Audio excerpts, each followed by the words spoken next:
Hello students and welcome back. In the previous video, we had looked for the limitations of Bohr's model of an atom. The major drawback was it could not explain the spectra of more than one electron. It also failed to explain about the finer lines when it was observed through the sophisticated spectroscopic technique. Along with that, splitting up of the spectral lines in presence of magnetic field or the electric field were also not explained. And it could not account for the Heisenberg's uncertainty principle and de Broglie's dual nature of electron. Hence, a new model, that is the quantum mechanic model of an atom, was proposed. To overcome the drawbacks of this Bohr's theory, quantum mechanical model which was developed was based on the two important contributions, that is the dual nature of the matter, that is by de Broglie, and the Heisenberg's uncertainty principle. Now, coming to the dual nature of the matter which was proposed by de Broglie, according to him, de Broglie proposed that matter like the radiation or electron should also exhibit dual behavior, that is both particle as well as wave nature. That means the photons or electrons should also have the momentum and the wavelength. Hence, he gave the equation, that is lambda is equal to h upon mv, which is also equal to h upon p, where this p is equal to m into v, that is the product of mass and velocity. M stands for the mass of the particle and v stands for the velocity of that particle. And this p, which is going to show the product of mass into velocity, is called as the momentum.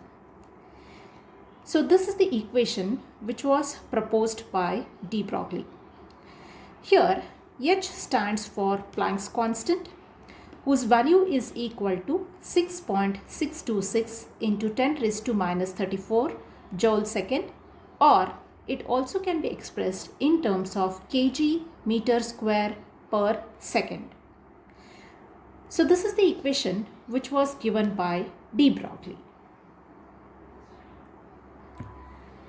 In this equation, lambda, that is the wavelength, is going to correspond to the wave nature, and the velocity of the particle is going to represent the particle nature of the wave radiation or the electrons. Based on this equation, let us look for the problem.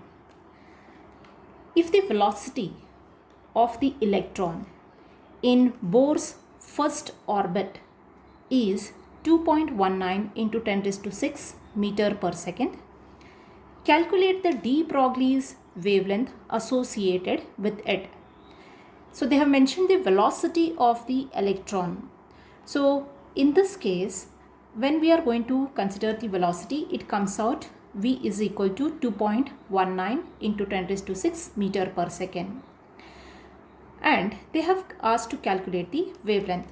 So we have the equation lambda is equal to h upon mv, where h is the Planck's constant, the value is to be known to you, that is 6.626 into 10 raised to minus 34 kg meter square per second, and velocity is given in terms of meter second per second, and mass of the electron has to be known to you.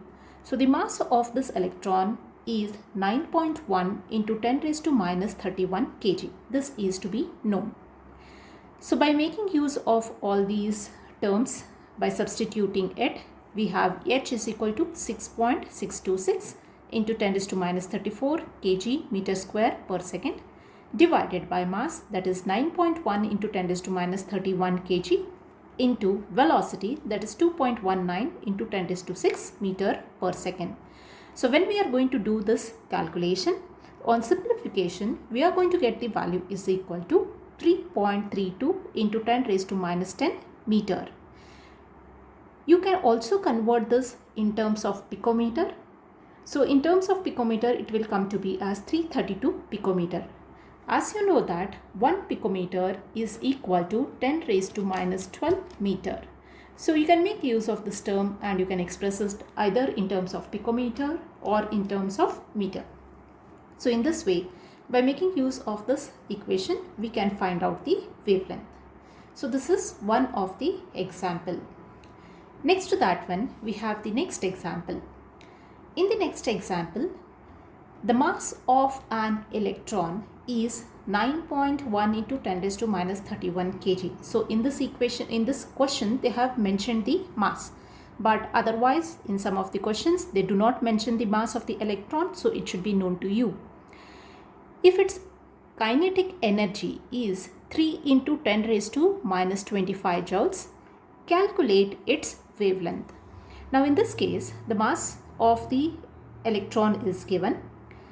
Kinetic energy, we have the expression kinetic energy is equal to half mv square, which is equal to the value given is 3 into 10 raised to minus 25 joules. So the kinetic energy half mv square is equal to what? It is 3 into 10 raised to minus 25. Out of this one, we can find out the value of v by simplification. So v square, you have it over here. So we can just do this calculation in this way. So here, suppose if you have the value of this half mv square is equal to, it is 3 into 10 raised to minus 25 joules. So v square is equal to what? 3 into 10 raised to minus 25 divided by, this is m, this into 2. So here m is what? It is the mass of the electron, which comes out to be equal to 3 into 2, that is 6. 6 into 10 raised to minus 25 divided by mass is 9.1 into 10 raised to minus 31. So this is v square. So therefore you can find out the value of v, which comes out equal to almost this, you are going to take root of this term.